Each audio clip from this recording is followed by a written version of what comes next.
For architects, the nature of buildings is arguably as drawings. Even when on site, a building is assessed in terms of its relationship to the documents of its legal production, preeminent among which, after the contract, are the plan and elevation. As such, the buildings of architects are abstractions. To use N. Catherine Hayles and Todd Gannon, architecture is always virtual in the Deleuzian sense of being in tension with the actual. As they write, design is a mode of practice that represents a reality, but is not the reality it represents. For not architects, perhaps buildings are the sum of their stuff, materials, light, tone, smell, thresholds and transitions, which are bodily things, we should probably ask.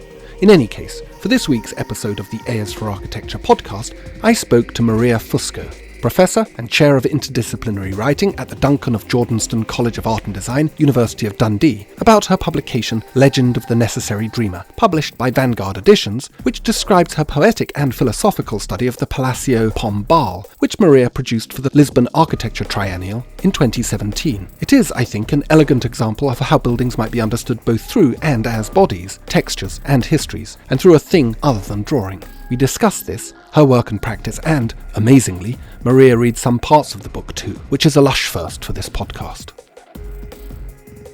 If you want to and can, please support the Ayers for Architecture podcast via the Patreon or Buy Me a Coffee links in the podcast description, where you will also find links to Maria and her book. Ayers for Architecture, a podcast about architecture, buildings, urban culture and space. Hello and welcome to another episode of the Ayers for Architecture podcast. I'm delighted to be talking today to Professor Maria Fusco. I take it I pronounce your surname relatively accurately. Yes, perfect. Thank you. Thanks ever so much for doing this, Maria. We're going to be talking about your rather wonderful book, Legend of the Necessary Dreamer, which you published with Vanguard Editions in 2017. And we're going to do something slightly different this time, first time for this podcast anyway, which is to actually have you read some parts of this book, which we will use as the basis for our discussion. But before we get to that, Maria, would you be so kind as to introduce yourself, please? Hello, Ambrose. It's really nice to be with you. It's really nice to be returning to this book, Legend of the Necessary Dreamer. I am an interdisciplinary writer, originally from Belfast, and I now live in the Scottish Highlands. I grew up beside a peace line during the Troubles, so I have some sort of, I guess you could say, very particular sensitivities towards space and boundaries, and how I guess, interact and perceive with them. And I think this really comes out particularly in this book, but in other works that I've made as well.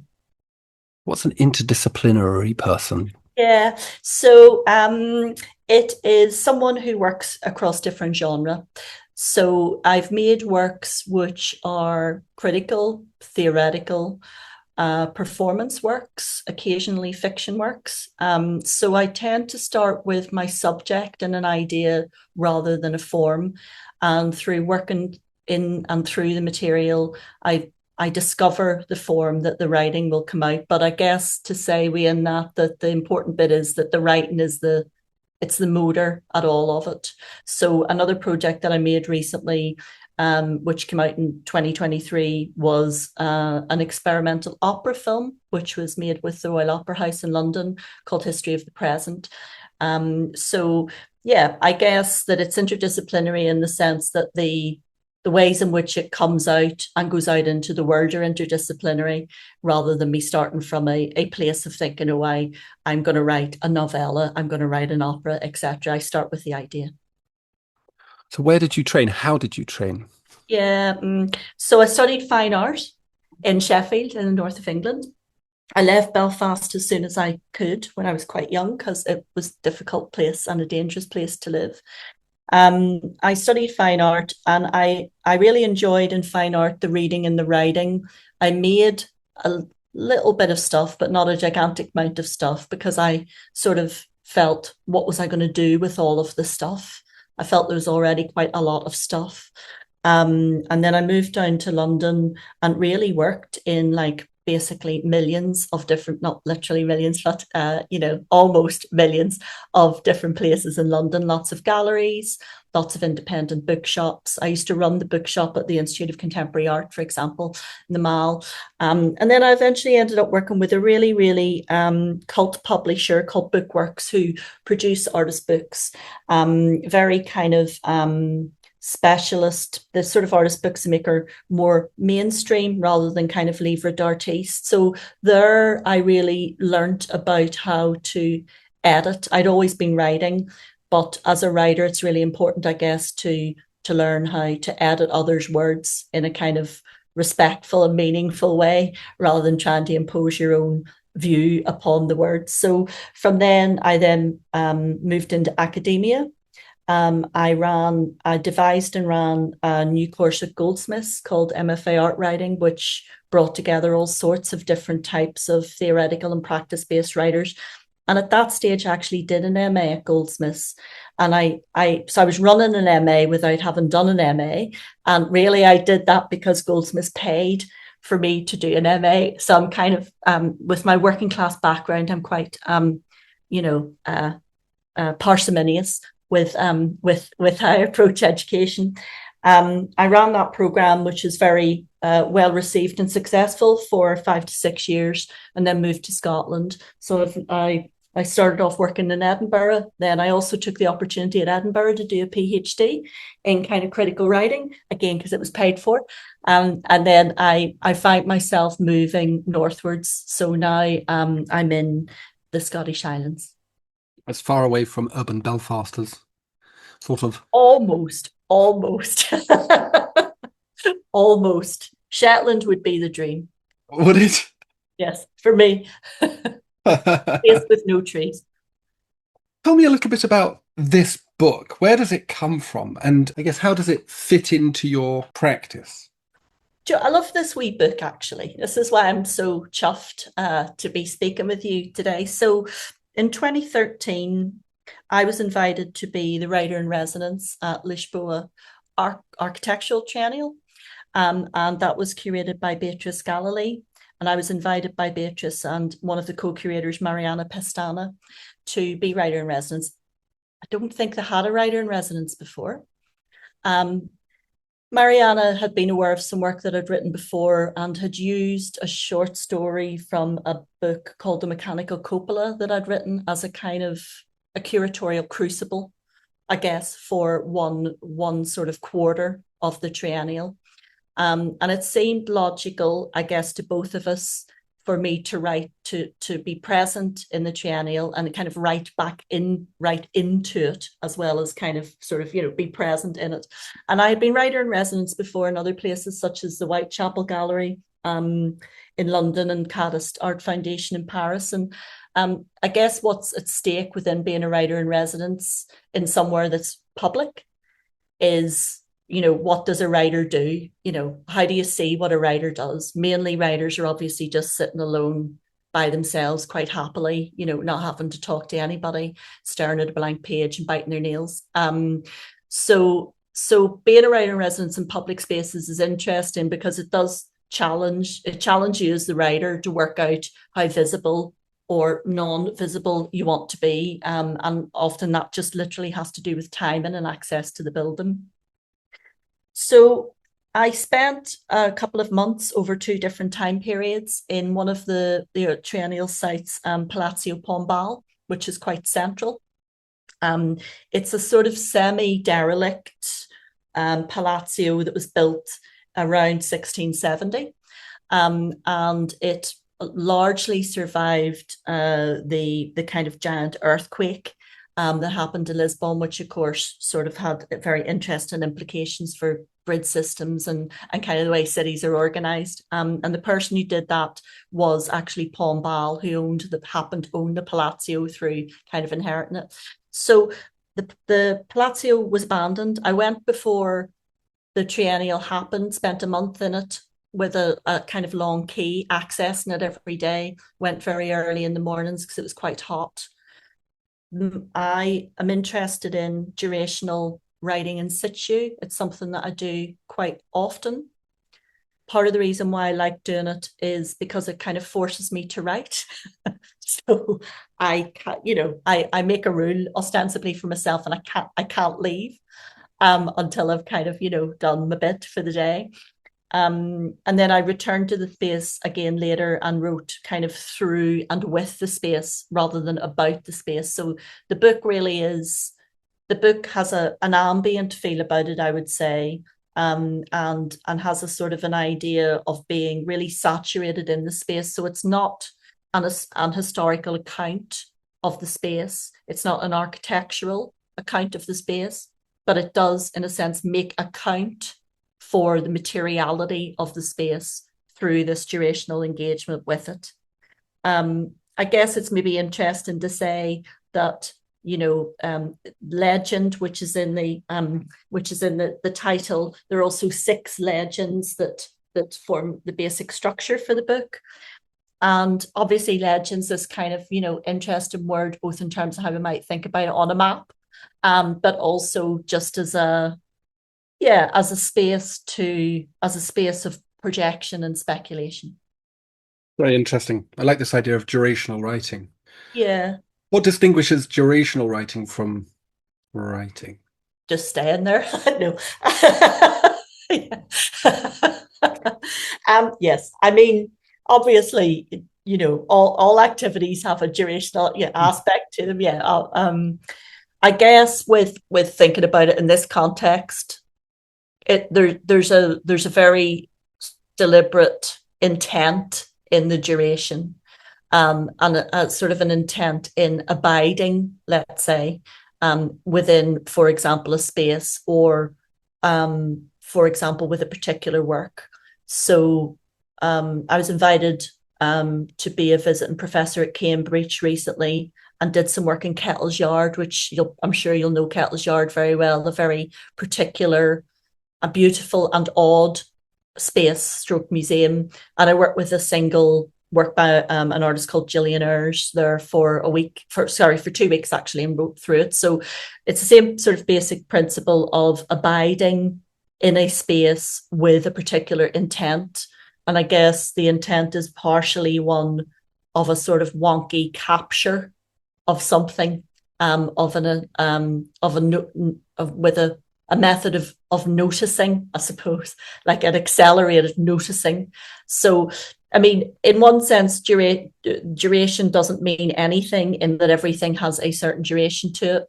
But I guess in relation to durational writing in situ, such as the sort of activity that took place with this work, it forefronts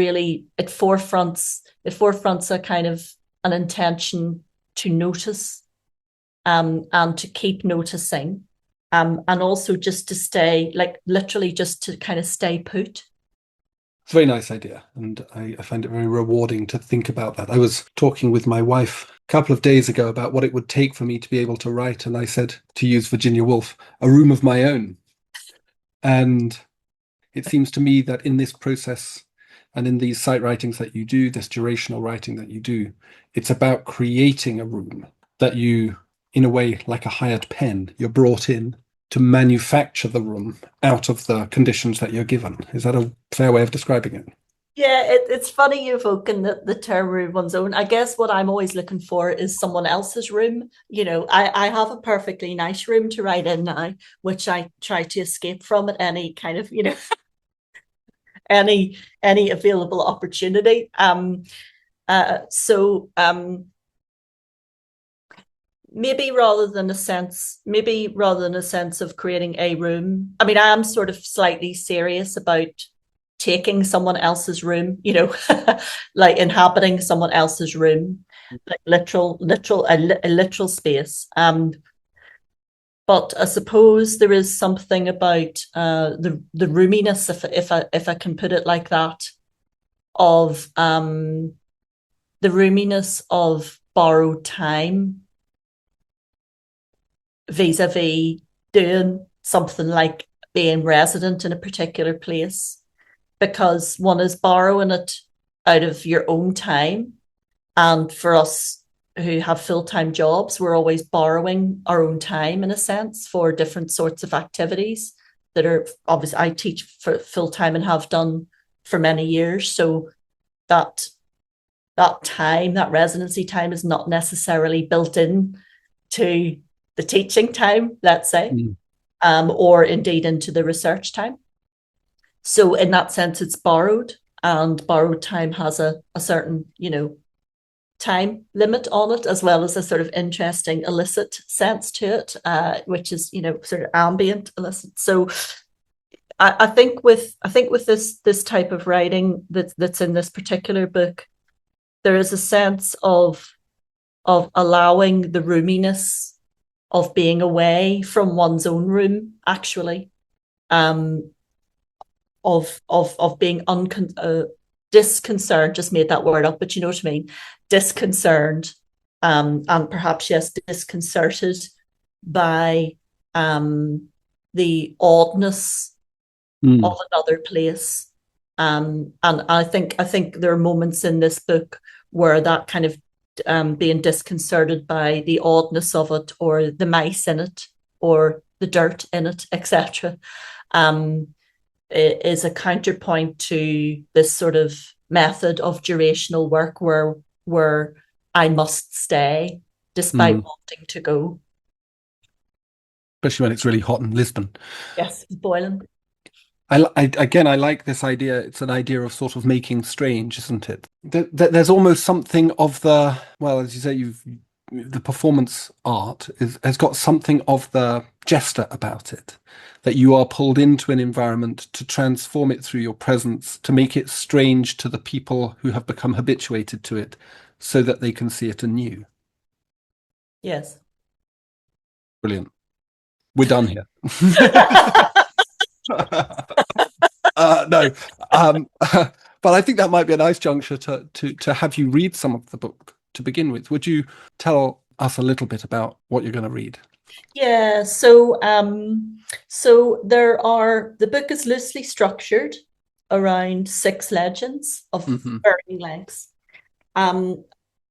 They are very much obviously situated in a space, and sometimes they reflect upon a particular presence in the space, an actual physical presence. So the piece that I'll read for you, Legend of Bronze Bell, is actually an actual bronze bell in the actual space. And I guess it's interesting to maybe think about with this piece what sits behind, in a sense, the bronze bell, and what might speculatively make it ring historically. Fantastic. Read away.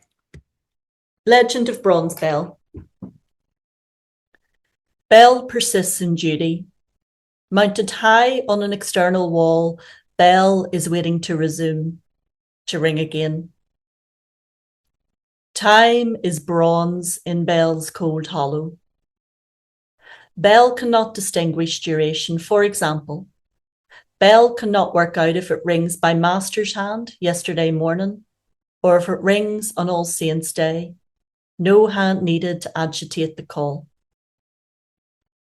Bell knows that when it rings, servants gather smartly to receive instruction from master.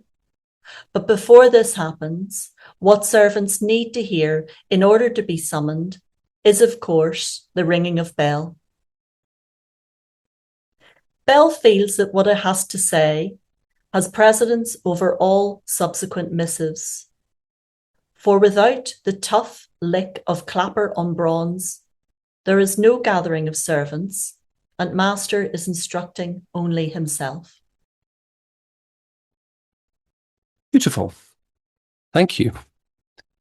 I like this idea in this piece of the way that you use writing to a certain extent as what I put in my notes to you as a designerly practice. That the writing itself constitutes not just a response to a physical condition, but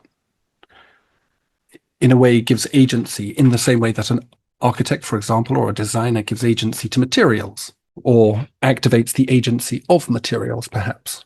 One is thinking about it in those terms. What was the meta-narrative, as you spoke of before, behind this engagement with this bell specifically? Was it the first thing you encountered that kind of spoke to you?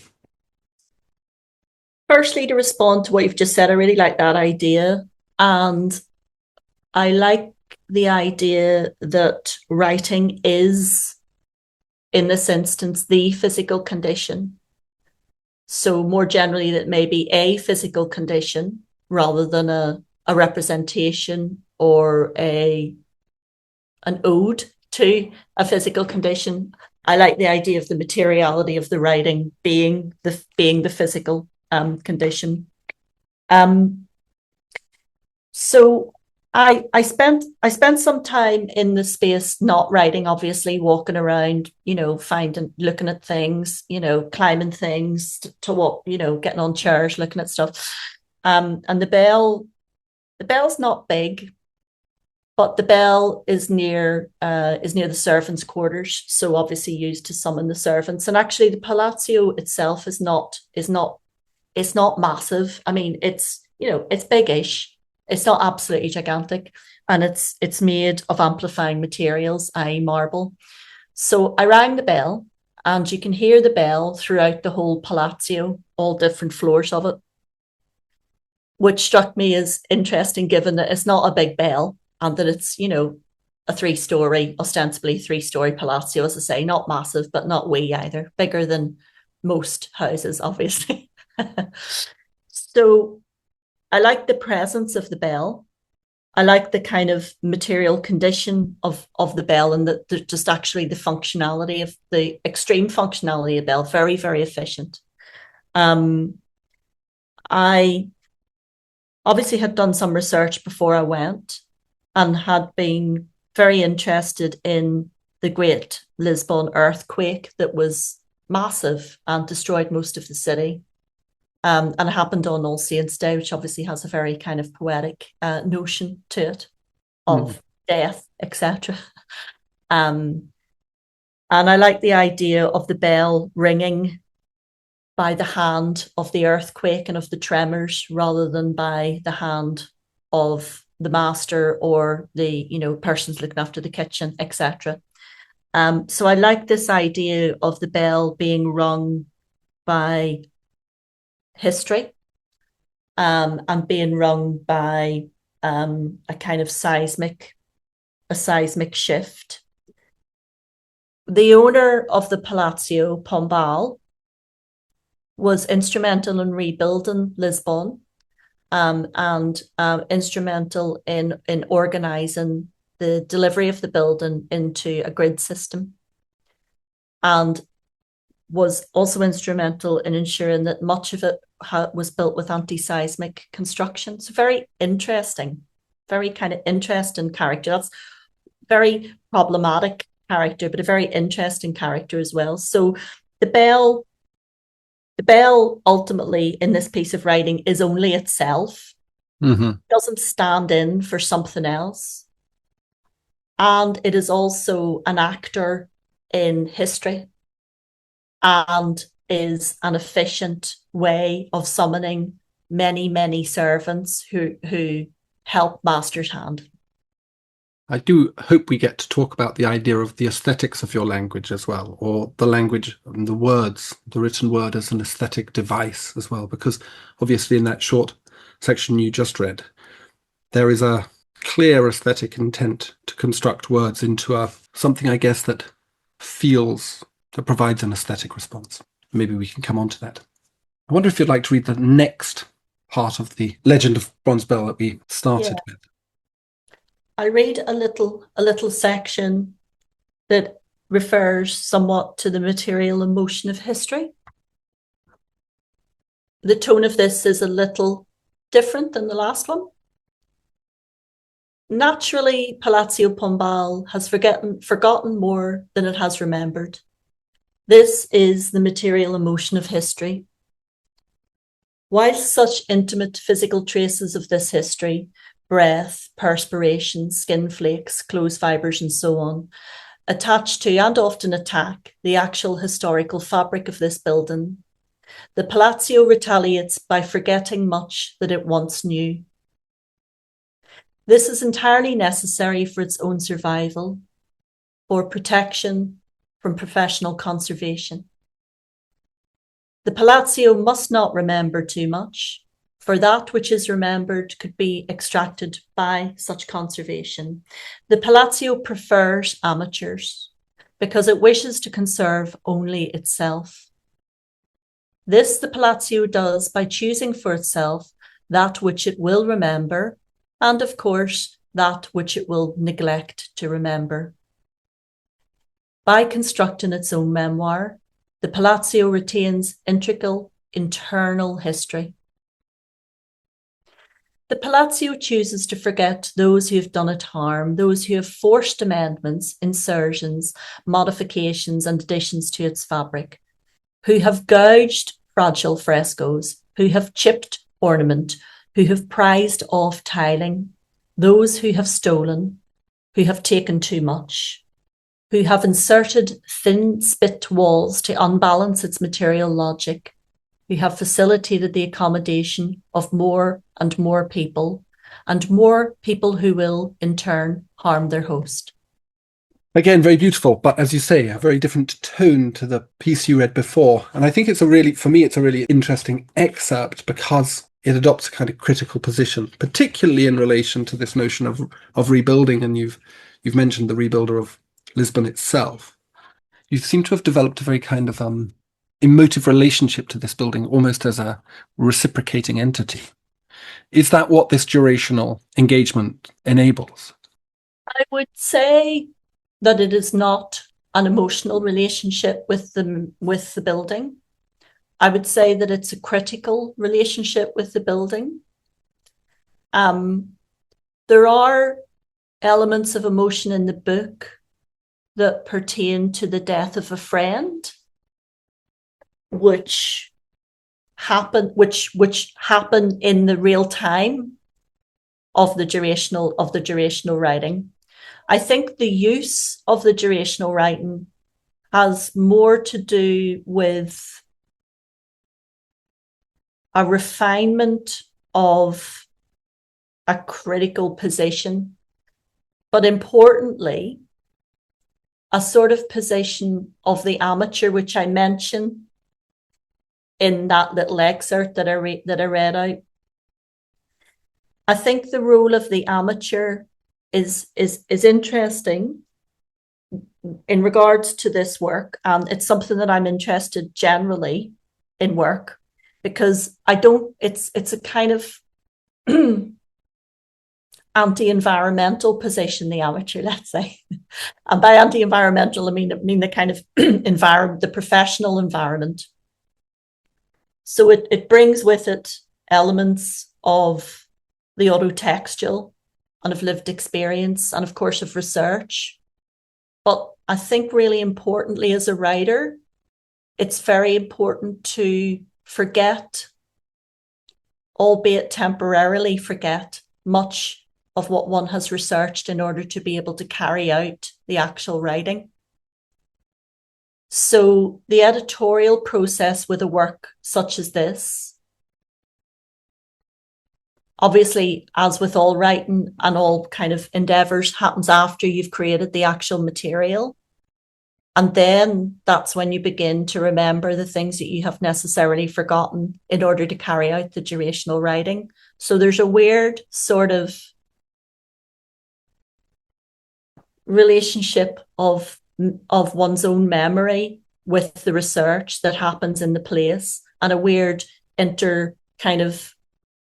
intertwining or compression of one's own memory between the period of being working durationally and then obviously coming back to edit the piece. So for instance, the main meat, let's say, of this, well, the words mainly were written in 2013 and the book came out in 2017. Obviously, I didn't spend 4 years in between editing. I was doing lots of other things at the same time. But, you know, there's time in between that in terms of going back and editing it. So it's a long way, Ambrose, of, I guess, addressing your question, that I would say that it's, in a sense, when I say the material emotion of history, I think that I'm referring there not to my own emotion within it. There is a tone in that excerpt that I read out that's a bit judgy. I think that there is something in that of trying to adapt and cohere to how the material of the building would feel, rather than how I feel about the material of the building. But obviously, it's not using the same voice as in the first piece that I read, which is ostensibly assuming the voice of the material itself. Mm-hmm. So the voice in that bit is close to the material itself, but also is making it's making a boundary between the material and a speculation on what the material might think. So there are lots of contractions. There are lots of contractions and kind of movements around scale and proximity across the book. And with that, obviously that's deliberate. And with that, there's a sense of, when you're really trying to scrutinize something and you go in and you're really trying to look at it really, really closely. And then you realize you can't really see it unless you come back out. You come back out to see the whole thing as a whole piece. So it creates, I guess, on a technical level, it creates a pace across the book as well. Mm. If one's writing a book of this nature, it doesn't really have a plot, So we need to rely on pace. In this process of reflecting on the building in this way, did you come to consider, so this is a very architect-y question, you're going to do it anyway. Did you come to sort of, I guess, frame a sort of way of thinking about the life of buildings? Because the building here, even in this case, which is, as you say, more stepped back, more objectifying in a kind of way, there's still this sense that the building is somehow subject to and perhaps even victim of human action. When I was at the Glasgow School of Art and I saw the building burn down, the emotional response of the city and of Scottish people, but people all over the world, including Brad Pitt, was directly related to the idea that the building itself had feelings or had tender feelings. And then the responses to ideas of reconstructing it and the absolute necessity of putting it back in one piece as it was. This idea then that conservation as framed or adaptive reuse or the way that we interact with historic and cultural fabric, it sort of somehow has kind of a deep moral and ethical positionality, and there's a sort of obligation. It's sort of like if one's loved one was to get injured in a car accident, you wouldn't say, well, that's them now. You'd kind of stitch them back together. Simply put, yeah. Did it change your way that you thought about our relationship to historic and cultural fabric? I don't know the honest answer. I'm reflecting on the phrase, I think I heard it correctly. Is it adaptive reuse or is it adapted or adaptive? Adaptive. Yeah. There's whole books on the darn thing. Yeah. I'm thinking of adaptive reuse, and I'm also thinking about that latterly, you were saying if someone gets, knocked down, you could kind of, whatever, let's say they lose a limb, for example, putting them back together type scenario. But I'm also then thinking about, do not resuscitate, which is, obviously the prerogative of the individual to decide that in the UK, certainly, that they do not want resuscitated, and one would have a kind of conversation. I had the conversation with my own mother before she died. So I don't have a firm opinion on it and would not presume to have a firm opinion on it because it's not my business, if I can put it that way. I guess that with this particular building, some of the observations in the wee bit that I just read and that wee extract have to do with flimsy amendments, flimsy built walls that, reduce the space actually rather than making it bigger. Bits of gaffer tape, bits of this, bits of that, of which actually in that building there aren't a huge amount because the building is largely derelict at that time. When I was working in it, the building was largely derelict. I actually haven't revisited the building since then, so it might well be very different. So I think my interest in evoking the phrase conservation, or the idea of conservation in relation to this text, is a reflection upon the uses of the amateur in terms of how one experiences it, rather than the use of the professional conservator in terms of how one experiences it. I like the sense of adaptive. I like that as an idea. I like the idea of adaptive as analogous possibly to durational in terms of carrying stuff out and it being ongoing. And I also, it's something I think about in other works and in terms of developing voice in other works, is how one may evoke a sense of a continuous present tenseness, that things are in a state, ourselves included, of continuous erosion, but there's an interesting potential in the continuous erosion of just kind of, keeping going on and on. There is something zombie-ish about that, which is rather appealing, I think, to a certain extent. I haven't came and would presume to come to a definite conclusion on that. I do like the comparison to our own bodies aging and the flimsy amendments we make to them to try and stop us bloody falling over. Would you like to read the next piece? So this is another short extract. I think the tone of this is not dissimilar to the extract that I read previously.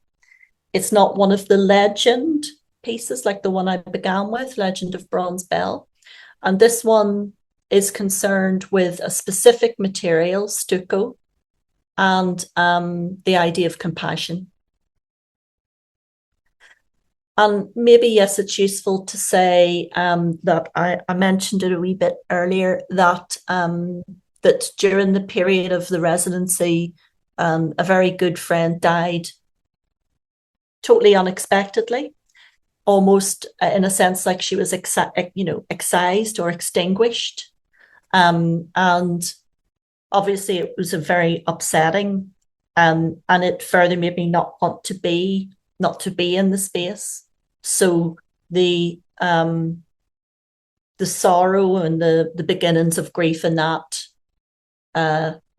wafted through some elements of the writing, and this is one of them. Compassion is a curious and essential human quality, mercifully embodied in friendship. I believe those without compassion may never have meaningful relationships, that they'll always be left out, wondering why others do what they do and how it is they actually do it. Without compassion, there can only be envy as a response to achievement. Without compassion, there can only be greed. Without compassion, there is only the savage requisition of knowledge, not as a treasure to be shared. Those without compassion are forever looking over their shoulders to see how far they are in front of the other, not seeking to lend a hand to those who have fallen behind. Without compassion, there can be no grace. Undisturbed ancient stucco survives intact in underground tombs, catacombs, and grottos, hence the term grotesque, to describe this very particular type of decorative motif, where crisp-bladed figures and hard foliage entwine. Rocaille as a stucco style furthers this aim, fashioning formal acceptance of unity through asymmetry, by presenting irregular cleft shells and ragged S-form waves to contextualize and harmonize the central allegory, matching relief ornament to three-dimensional object. Death, at least, preserves the abstract. Fascinating. Tell me a little bit about this tension between these two paragraphs and perhaps this turning phrase at the end. Why stucco? Yeah. I mean, there's a lot of stucco in the building, and there's a lot of stucco, particularly in the hallways, the ceiling hallways, unsurprisingly, obviously, but there was there's quite a lot of it. So there's a lot to kind of look upward heavenly at with the stucco. One's eye is drawn up to heaven. I'm very interested in the uses of the abstract and the experimental in writing. And I'm interested in how one develops an accurate and precise voice in writing that may be experimental or expanded or abstract, but does not do so in order to be imprecise or in order to sidestep precision or exactness. So compassion is obviously something that in the first bit of what I spoke about, I think very obviously, it just in terms of the way they've written it, is thinking about compassion and friendship, and the kind of the utility of compassion as a way, I guess, of being in the world and of understanding, of kind of knowledge of the world, and of attempting to make sense of stuff, I guess, around us. And I honestly believe that compassion is it's mercurial, and it's essential human quality. You can see it in many aspects of kind of real life outside of writing life, let's say, where it's totally necessary. As a writerly technique, or as something that's evoked within a moment of writing, there is this relationship in this book of being very compassionate, or seeking to be compassionate with the building and the materials of the building itself. And that's perhaps more obvious in the previous piece that I've written. So with the putting these two bits together, and of course these are just a small extract from a larger piece, I wanted to create a tension, hopefully a useful and interesting tension, between the relative sort of crisp bladed figures, as I put it, and hard foliage. So this kind of crispness, and stucco can often appear bladed, I think, when you look at it, often has that sort of sense of being bladed, with something which creates a motif or a system of harmonization, which is then interrupted by the realization of something that comes through compassion. So my father, I'm half Italian. My father worked, as many Italians did, in terrazzo and marble. He polished terrazzo and marble in churches and in schools, etc. Many Italians in Northern Ireland and in Scotland did that work. So he often came home, with the parts of the materials that he'd been working with in his skin, in his nose, in his ears, in his eyes often. That's very common with that type of work. So for me, from a very young age, I have a very kind of intimate relationship with kind of residue of materials on bodies. And in this, I'm trying to examine that, but at a distance, through the formality of the stucco that's high and can't be seen properly, and with the sense of loss of what is loss of friendship and compassion with a friendship, and also, I guess, loss of visibility of what you can only see because you're too far away from it, so you're only really getting a very kind of basic idea of outline and shape, not of the actual particularities of the material itself. I do like this idea of your notion of compassion, a description of compassion, and this compassion that you show to the building. And again, I keep coming back to this idea that you present the building as an active participant in the kind of life of the people that live within it. And the first section that you read, this idea of the bell being rung and the servants coming to that, this idea of a kind of reciprocity, a kind of reciprocal relationship. But in the piece that you just read, it seems to me the compassion, and there's a kind of an emotional reciprocity that you're trying to articulate about one's obligation to the building through this process, but asking, I guess, the broader public or asking others to sort of encounter it and be present with it so that they can develop this kind of compassionate relationship too, which is rather elegant. Would you like to read another part? So I will now read another one of the 6 legends in the book. This one is called Legend of Girth. I resume. My perception of space is not two-dimensional. I cannot read this. It makes no sense. The architect has spread his plan flush across a tiny area of my total surface. I feel the heel of his hand evenly pressing down on brittle tracing paper, applying firm, light pressure to smooth it in all directions. The tips of his 4 fingers and 2 thumbs support his bodily weight behind, holding the tracing paper square, steady at such an unnatural angle. The plan hugs me flatly, tries to communicate, its ink schematic seeping somewhat. The architect's plan is describing intimate detail, touch, cross projections, lines interconnecting at more or less right angles, their depth paced to depict the relative thickness of the Palacio's interior walls, human stride rationalized in millimeters, doorways where they ought not to be, windows looking black, Pombaline sills, a useful legend, and there, just there, look, the evidence of a quivering nib. I can't keep up. This architect's plan is describing me.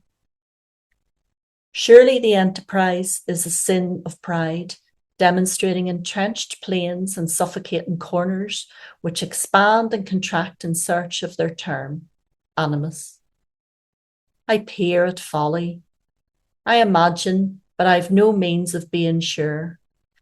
Thick lines or thick walls or old walls, many hands slowly, 17th century, fortification, heat, cold. I regulate such factors in the Palacio with the aid of girth. Thin lines or thin walls or new walls, many hands swiftly, 19th century, subdividing.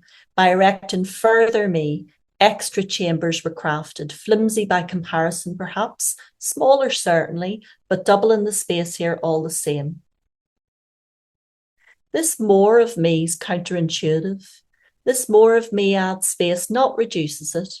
Where do all the materials used to create this space to make more of me go? By redoubling the material and repeating the composition of my form, the Palacio grows. Yet the importance of the architect's plan is marginal. It means little as an actual document. For what does it in fact show? Nothing of significance. Now, I'll tell you a story.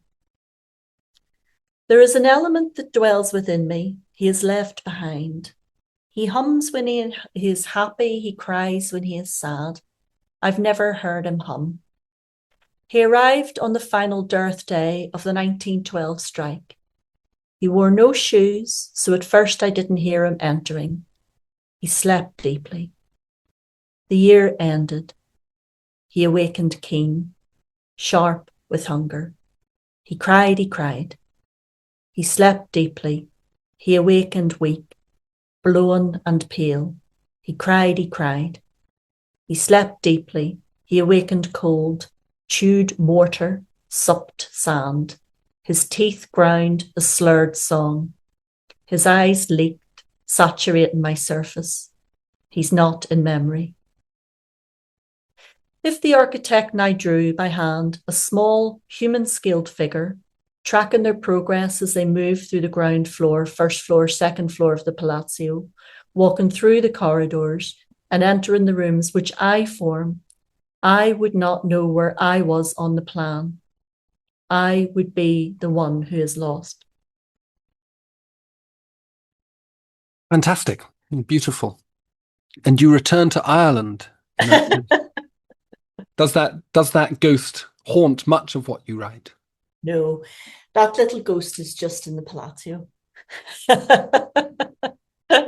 But there's a couple of things I wanted to come to with this. One is the way that you use your body as a register, as a sort of a type of history writing, where you kind of, in a way, it's a sort of like an archaeology of the present, kind of piecing together materials and perceptions and trying to stitch a picture together. Is that an intended approach? Yeah,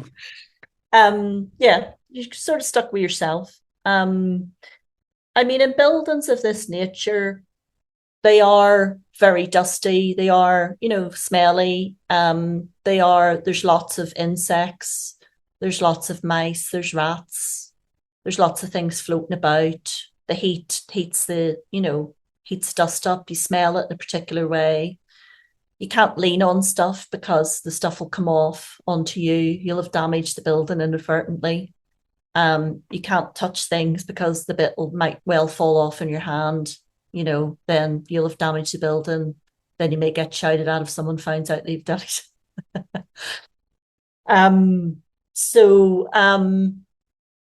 Something I think about a lot and that I speak with my writing students about is how we gather sense data past what we see through the writing process, and how the sense data, I've made that phrase up, but I hope you know what I mean. How the sense data is imperative to the reader to locate the reader and to give the reader, I guess, evidence of some sort, of authenticity of some sort, and yes, of kind of realness of some sort. So it's obviously concrete, if you will, in that sense. And the sense data is often more challenging to write in a way that's not descriptive, and often most interesting for me when I'm working with it to really, again, go back to a very sort of strong sense of kind of, of deep abstraction with it, that it's really, that one is really supping it, that it's you're absorbing it. And I guess it goes back a little bit to where our conversation began, excuse me. I guess it goes back to where our conversation began around, a room and roominess and borrowing of a space. So I also happen to have very bad eczema, which as a skin disease obviously is, itchy, unpleasant, and makes one very sensitive to atmospheric conditions in a very practical way. And I think that, I guess that it's as we all have our own particularities and peculiarities, physical and otherwise, having a skin disease, which means that bits of your body are kind of very susceptible to heat, dust, etc., and itchiness, does directly inform the way in which that I would be present in a space and be able to understand a space through physical sensation. Another section of your book, you talk about a mouse. Page 62, I think it is. Yeah. And I think what's interesting here is, from what I understand, this is quite an early example of what's now become quite mainstream in particularly architectural scholarship, which is to start to look at the non-human, the agency of the non-human, and the interactivity between that. Is there a sense in what you're doing in this particular piece of writing, an attempt to blur the boundaries between where the human stops and the building starts? And I guess you've mentioned the dustiness transferring to your body, yes. And you've mentioned your eczema, which is the building's atmosphere transferring to your body. There's a kind of elegance to that, I think. It's kind of an interesting one. Were you aware, were you informed in that way by a kind of idea to disentangle the architecture? And it comes to something I've been thinking as you've been reading these pieces and talking throughout, which is that the whole process seems to be about moving away from abstraction. And your mentioning of the architect as this kind of abstract figure and the meaninglessness, in a way, of the architectural drawings, the way that architectural drawings communicate strange things that are not then present in real life or in the experience, the sensory experience of space. So I guess there's a whole bundle of ideas and questions there. If you want to kind of trudge around in that, feel free. The mouse, I like the mouse. I mean, I'm afraid of mice, you know, a little. I mean, there are things I'm more afraid of than mice, but I don't particularly like mice. And there were a lot of mice in the building, obviously. And the building belongs to the mice and to the, you know, the weevils and the various other insects. It doesn't belong to the owner of the building. It certainly doesn't belong to me as the temporary tenant of the building. The more than human aspect, and the sort of attendant work around it, object-oriented ontology, etc., which seems very far away and old at this stage now. In scholarship, perhaps, but in practice. Yeah. I mean, one can't imagine, despite like best efforts and interest, it's very difficult to imagine what the mouse thinks of me, isn't it? You know. But part of what does interest me about what the mouse thinks of me, or not really what the mouse thinks of me, but what the mouse does, is that the mouse is busier than I am, you know, and that all of the other little creatures in there are more infinitely busy than I am, despite me being, you know, focused and intent on a kind of, you know, very, very focused and very intent on a very kind of relatively intensive experience. So have been doing some work for a while around medieval anchorites, who, as you will know, mainly got walled into, of their own choosing, got walled into cells, usually attached to churches, not exclusively, predominantly women, Julian of Norwich being the most famous in the UK and internationally. Very interesting writer. And I've gone and worked in Julian's cell, which is actually a reconstruction of the original cell, but apparently it's identical, but you know, who knows. But I've worked in the cell, and it's more challenging to, I guess, in some ways, approach understanding the medieval mind, the human medieval mind, than the mouse mind. So I suppose with that, I think there is definitely something to be gained, and I think it probably links a little bit with what we were talking about earlier, with the sense of compassion, of a radical compassion, in a sense, not, you know, radical as in, you know, you really deep diving into it and spent a lot of time in it, with the understanding that, you know, that you're always quite far away from it, and you'll never be able to really truly access it.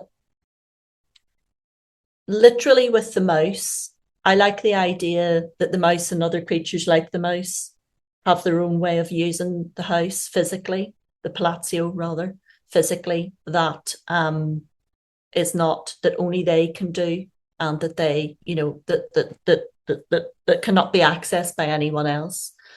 I mean, Kafka writes very well, obviously, about little creatures using stuff and, you know, ultimately kind of getting lost in their own burrows that they've made for themselves, sort of thing.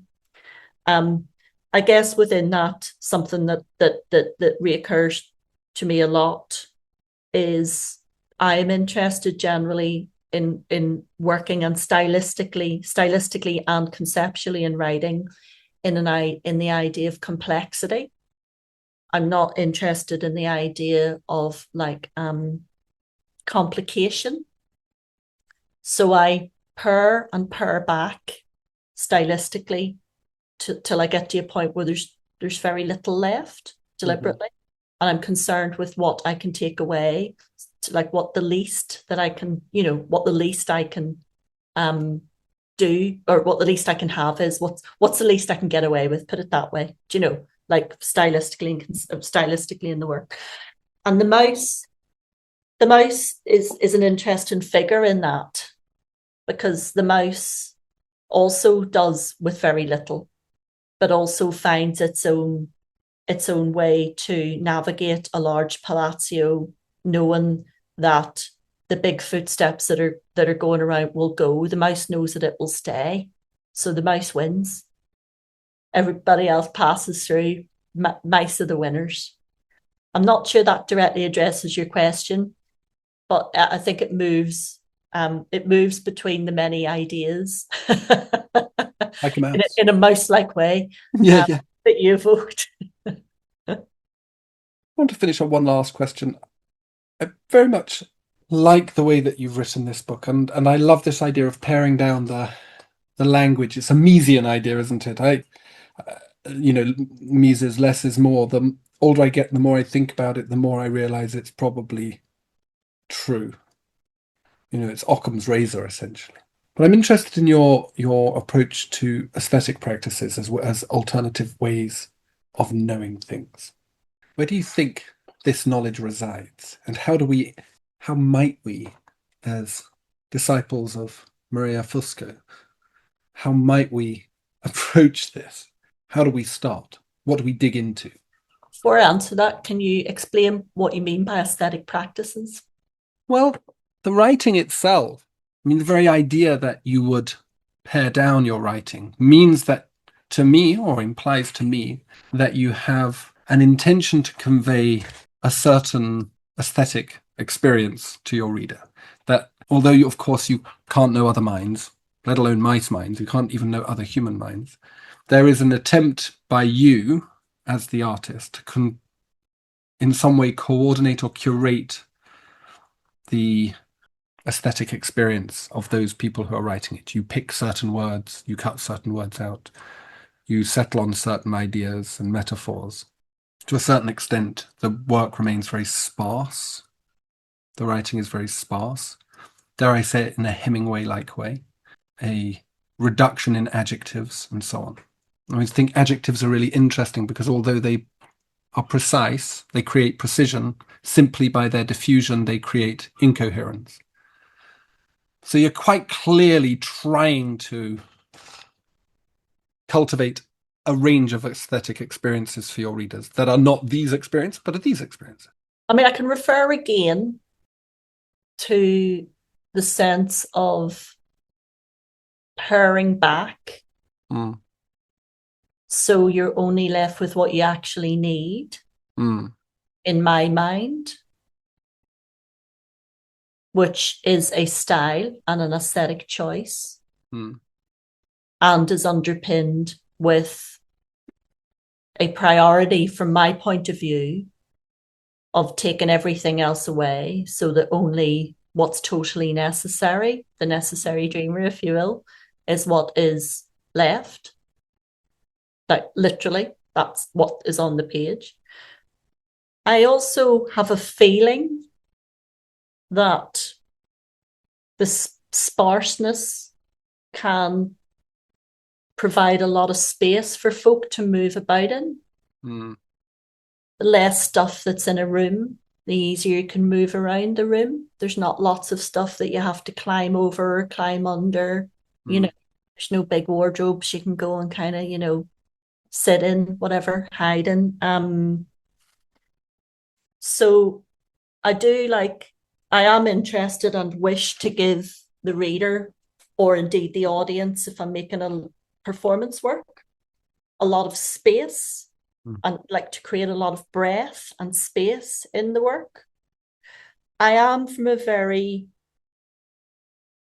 economically poor family, and I think, as with most other people who I've met who are creatives generally from economically poor backgrounds, we're very concerned with things,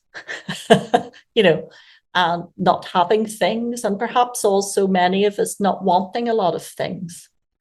So, and I've written a book actually of essays around working classness as method. I think perhaps only I can see this, but in a work like this, I think there is something of that in this work, in the sparseness of it, in not throwing a lot of stuff at it. I have been called a genre, which I'm not sure what to make of that, because obviously, whilst I'm carefully spending a lot of time crafting the work and thinking about the language and thinking about the form, the work does always come before us, and we're always ending up following our own work. So there is an element of uncertainty and also simultaneously extreme certainty within that I guess is genre or style, to do with an individual and what one's individual preferences are. If someone was wanting to get into the kind of practice that you do, what would be a good exercise? Sit somewhere for ages and don't move, and do that over and over again until you have at least 5,000 words. That's some good teacher right there.